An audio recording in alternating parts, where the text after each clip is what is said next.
Hello everyone, dear students, कैसे हो। आज अपन कक्षा 12 की जो राजनीति विज्ञान उसका सेकंड भाग है, स्वतंत्र भारत की राजनीति, उसका सेकंड चैप्टर करेंगे, एक दल के प्रभुत्व का दौर। अपन ने जो पहला पार्ट है राष्ट्र निर्माण की चुनौती, उसमें 40 क्वेश्चन किए थे। वो 40 क्वेश्चन भी बहुत इंपॉर्टेंट क्वेश्चन थे और इस पार्ट में अपन 20 क्वेश्चन करेंगे। तो इसमें पहला क्वेश्चन है, भारत के संविधान को संविधान सभा द्वारा कब अंगीकार किया गया। तो कब अंगीकार किया गया था? 26 नवंबर 1949। अंगीकार का मतलब अपनाया, यानी संविधान सभा के द्वारा संविधान को 26 नवंबर 1949 को अपनाया था। अपने देश के संविधान को संविधान सभा के द्वारा बनाया गया था। तो संविधान सभा की पहली बैठक हुई थी 9 दिसंबर 1946 को। 9 दिसंबर 1946 को पहली बैठक हुई थी। उस दिन से संविधान के ऊपर काम शुरू हो गया और अंतिम रूप से 26 नवंबर 1949 को बनकर तैयार हो गया था। इस संविधान को बनने में समय लगा था 2 वर्ष 11 माह 18 दिन। अब अपना अगला क्वेश्चन है, संविधान पर अंतिम रूप से हस्ताक्षर कब हुए। तो संविधान पर अंतिम रूप से हस्ताक्षर कब हुए? 24 जनवरी 1950 को, यानी 26 जनवरी 1950 को अपने देश का संविधान लागू हुआ था और इस पर अंतिम रूप से हस्ताक्षर हुए थे 24 जनवरी 1950 को। 24 जनवरी 1950 को संविधान सभा में 284 सदस्यों ने हस्ताक्षर किए थे।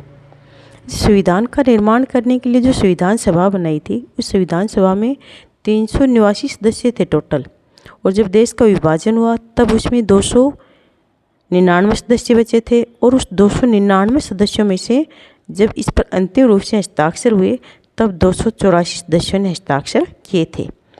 जो 299 सदस्य बचे थे विभाजन के बाद, उसमें से 229 सदस्य तो वो थे जो प्रांतीय विधानसभाओं से थे और 70 सदस्य देशी रियासतों से थे और अपनी संविधान सभा में 15 महिलाएं भी थी। अपना थर्ड क्वेश्चन है, संविधान कब लागू हुआ। तो ये बता दिया आपको, संविधान 26 जनवरी 1950 को लागू हुआ था। यानी अब ये सोचो कि अपने संविधान बनकर तैयार हो गया था 26 नवंबर 1949 को और इसको लागू कब किया गया? 26 जनवरी 1950 को। भाई 2 महीने बाद क्यों लागू किया गया? 26 नवंबर 1949 को भी तो कर सकते थे, लेकिन इसके पीछे रीजन था, क्योंकि 26 जनवरी 1930 को रावी नदी के तट पर तिरंगा फहराया गया था और उस दिन से हर साल स्वतंत्रता दिवस मनाया जाता था 26 जनवरी को।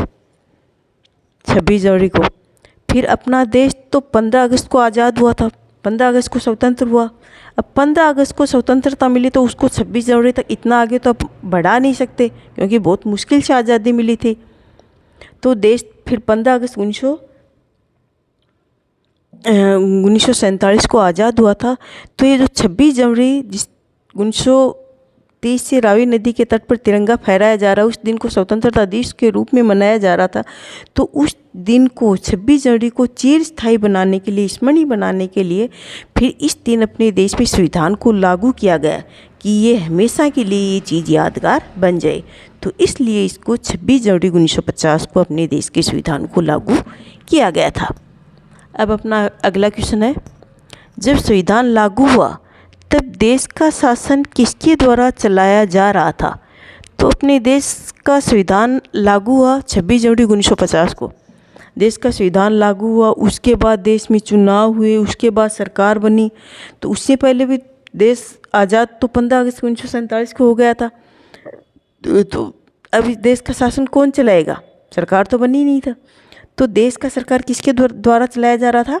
अंतरिम सरकार के द्वारा। अंतरिम सरकार का गठन किसने किया था? पंडित जवाहरलाल नेहरू ने 2 सितंबर 1946 को अंतरिम सरकार का गठन किया था और ये निर्णय किया कि देश आज़ाद हो जाएगा तो जब तक संविधान का निर्माण नहीं होता है, चुनाव करा के सरकार का गठन नहीं होता है, तब तक देश का शासन अंतिम सरकार के द्वारा चलाया जाएगा। अब अगला क्वेश्चन है, भारत में चुनाव आयोग का गठन कब हुआ। तो कब हुआ चुनाव आयोग का गठन? जनवरी 1950 में। कब हुआ भारत में चुनाव आयोग का गठन? जनवरी 1950 में भारत में चुनाव आयोग का गठन हुआ। यानी जब जनवरी 1950 में चुनाव आयोग का गठन हुआ, तब उसमें तो यही कहा गया था कि 1950 में ही किसी भी मंथ में चुनाव करा लिए जाएंगे। चुनाव आयोग का गठन हो गया जनवरी 1950 में। अब चुनाव आयोग के द्वारा इसकी तैयारियां कर ली जाएंगी और 1950 के दिसंबर तक देश में प्रथम आम चुनाव करा लिए जाएंगे, लेकिन ऐसा नहीं हो पाया। बाद में इसमें बहुत सी खामियाँ आई। चुनाव कराने के लिए चुनाव आयोग को मतदाता सूचियां तैयार करनी पड़ती हैं, चुनाव की घोषणा करनी पड़ती है, इसका पहले प्रचार प्रसार का टाइम दिया जाता है। तो जो मतदाता सूचियां तैयार की उसमें बहुत सी खामियां पाई गई। लगभग 40 लाख लोग ऐसे रह गए जिसके नाम मतदाता सूचियों में नहीं थे, और उसमें नाम में बहुत सी मिस्टेक थी, बहुत सी गलतियां थी। किसी के मम्मी का नाम गलत, किसी के पापा का नाम गलत, किसी के खुद का नाम गलत। तो फिर निर्वाचन आयोग ने इतनी गलतियां होने के कारण चुनाव कराने से इनकार कर दिया और उस गलतियों को सुधारा गया और उसके लिए और कर्मचारी लगाए गए गलतियां सुधारने के लिए। तो अब दोबारा इस काम को करने में लगभग 1-1.5 साल का समय लग गया था। उसके बाद सबसे पहले चुनाव अक्टूबर 1951 से फरवरी 1952 के मध्य कराए गए। अब अपना अगला क्वेश्चन है, भारत के प्रथम चुनाव आयुक्त कौन थे? तो कौन थे भारत के प्रथम चुनाव आयुक्त? सुकुमार सेन। कौन थे? सुकुमार सेन। सुकुमार सेन भारत के प्रथम चुनाव आयुक्त थे। अगला क्वेश्चन है कि भारत में प्रथम आम चुनाव कब हुए? तो कब हुए भारत में प्रथम आम चुनाव? फरवरी 1952। यानी इसको बोला तो ये जाता है कि भारत में प्रथम आम चुनाव फरवरी 1952 में हुए, क्योंकि भारत के आम चुनाव अक्टूबर 1951 से शुरू हुए और फरवरी 1952 में उसको पूरे राज्य में चुनाव, पूरे भारत में चुनाव करा लिए थे अलग अलग क्षेत्रों में। लेकिन ज़्यादा क्षेत्रों में चुनाव फरवरी 1952 में हुए, इसीलिए इस चुनाव को फरवरी 1952 का आम चुनाव ही बोला जाता है।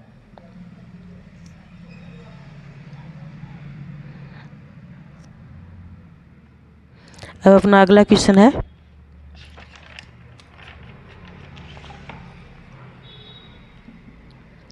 प्रथम आम चुनाव कितनी सीटों के लिए हुआ? तो प्रथम आम चुनाव कितनी सीटों के लिए हुआ था? कितनी सीटों के लिए हुआ? कांग्रेस को कितनी सीटें मिली? तो प्रथम आम चुनाव 489 सीटों पर हुआ और उनमें से कांग्रेस को 364 सीट प्राप्त हुई, यानी कांग्रेस को बहुमत मिल गया था। यानी प्रथम आम चुनाव 489 सीटों पर चुनाव हुए और कांग्रेस ने अपने पलड़े में 364 सीट प्राप्त की और कांग्रेस की सरकार बनी। अब अगला क्वेश्चन है, प्रथम आम चुनाव में दूसरे नंबर पर कौन सी पार्टी रही? यानी प्रथम आम चुनाव में प्रथम नंबर पर तो कांग्रेस पार्टी रही, क्योंकि कांग्रेस पार्टी ने 489 सीटों में से 364 सीटें प्राप्त की। लेकिन सेकंड नंबर पर भी तो होती है जो विपक्षी पार्टी होती है, तो सेकंड नंबर पर कौन सी पार्टी थी? Communist party. कौन सी पार्टी थी? Communist party. अगला क्वेश्चन है, प्रथम आम चुनाव में कम्युनिस्ट पार्टी को कितनी सीट प्राप्त हुई? कितनी सीट प्राप्त हुई कम्युनिस्ट पार्टी को? 16 सीटें। यानी प्रथम आम चुनाव में कांग्रेस पार्टी को 364 सीट प्राप्त हुई, उनमें 364 सीटें कांग्रेस पार्टी को प्राप्त हुई और कम्युनिस्ट पार्टी को कितनी सीटें प्राप्त हुई? ओनली 16 सीटें। यानी कांग्रेस पार्टी को तगड़ा बहुमत मिला था। इससे अगला क्वेश्चन है, प्रथम आम चुनाव के बाद देश का प्रधानमंत्री कौन बना? कौन बना प्रथम आम चुनाव के बाद देश का प्रधानमंत्री? पंडित जवाहरलाल नेहरू। स्वतंत्र भारत का प्रधानमंत्री पंडित जवाहरलाल नेहरू को बनाया गया था। देश स्वतंत्र हो गया, अंतरिम सरकार थी, उसमें भी प्रधानमंत्री पंडित जवाहरलाल नेहरू को बनाया। फिर फरवरी 1952 में आम चुनाव हुआ, कांग्रेस को 364 सीटें मिली, यानी कांग्रेस को बहुमत मिला, कांग्रेस की सरकार बनी, तो उसमें भी पंडित जवाहरलाल नेहरू को देश का प्रधानमंत्री बनाया गया। इस प्रकार पंडित जवाहरलाल नेहरू ने देश में लगभग 18 साल तक शासन किया था। प्रथम आम चुनाव, दूसरा आम चुनाव और तृतीय आम चुनाव, 3 चुनाव में पंडित जवाहरलाल नेहरू को प्रधानमंत्री बनाया गया। तीसरे चुनाव का कार्यकाल वो पूर्ण नहीं कर पाए, क्योंकि उसका बीमारी के चलते उसका देहांत हो गया था। अगला क्वेश्चन है,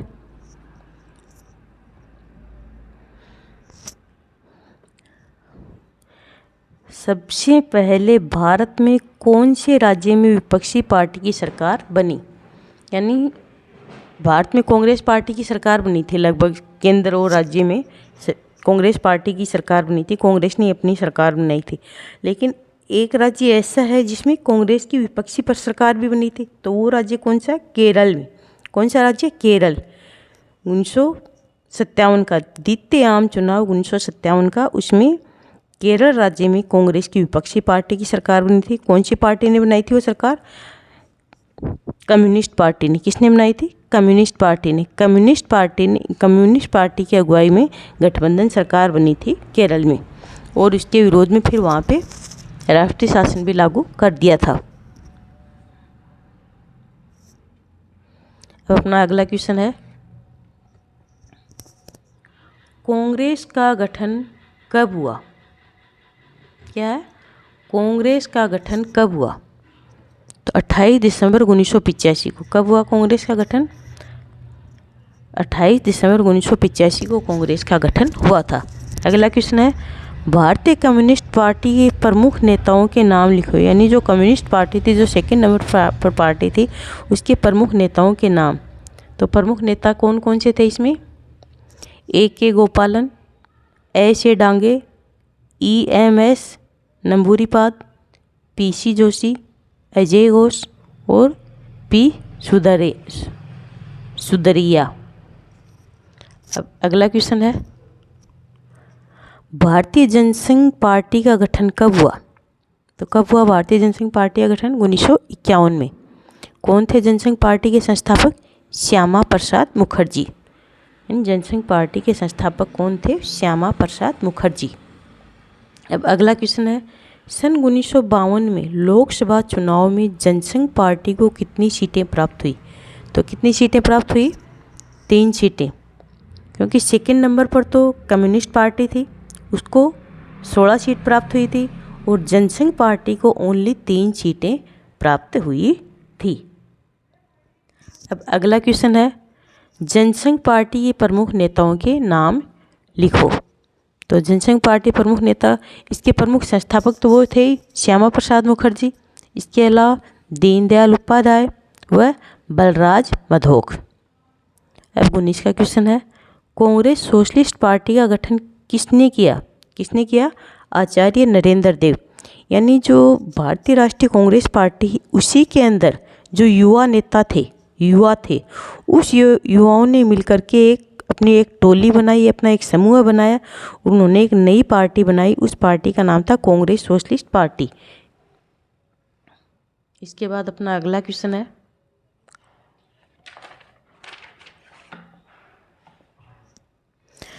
भारत में स्वतंत्रता के बाद किस प्रकार की शासन प्रणाली को अपनाया गया? यानी अपना देश 15 अगस्त 1947 को आज़ाद हो गया था, और 26 जनवरी 1950 को देश में संविधान लागू हुआ था, और इसके बाद कौन सी शासन प्रणाली को अपनाया गया था? लोकतांत्रिक शासन प्रणाली को। यानी जब अपना देश आज़ाद नहीं हुआ था, देश की आज़ादी के लिए जब आंदोलन चल रहा था, उसी समय इस बात पर सहमति बन गई थी कि जब देश आज़ाद हो जाएगा, उसके बाद देश में लोकतांत्रिक आधार पर शासन चलाया जाएगा, यानी लोकतांत्रिक शासन प्रणाली को अपनाया जाएगा। और इसके लिए विदेशों में भारत की खूब निंदा की गई, और ये काम भी बहुत कठोर काम था, लेकिन फिर भी भारत में लोकतांत्रिक शासन प्रणाली को अपनाया गया। अब समाजवादी दल का गठन कब हुआ?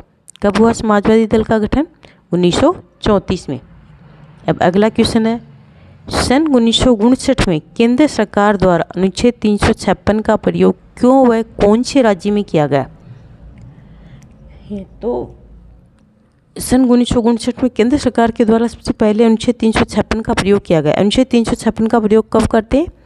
किसी राज्य की सरकार हो, बर्खास्त हो जाती है, उस राज्य की सरकार उस राज्य का शासन नहीं चला पाती है, तो उस राज्य की विधानसभा को भंग करके उस राज्य का शासन केंद्र सरकार के द्वारा चलाया जाता है। उसको राष्ट्रपति शासन कहा जाता है अनुच्छेद 356 के तहत।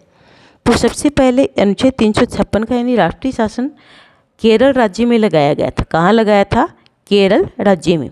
केंद्र सरकार ने कांग्रेस की जो विपक्षी पार्टी थी, कम्युनिस्ट पार्टी, उसको बर्खास्त करने के लिए केरल राज्य में अनुच्छेद 356 का प्रयोग किया था।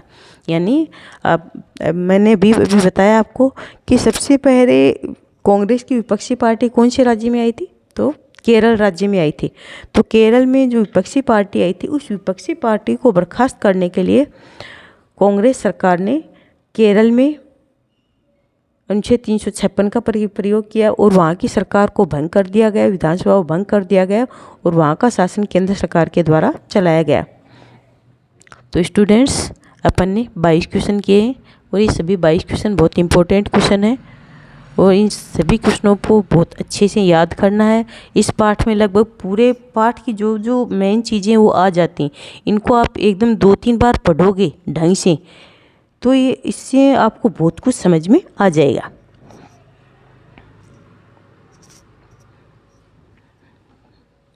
अपना पाठ कंप्लीट हो गया। अब नेक्स्ट पाठ करेंगे कल।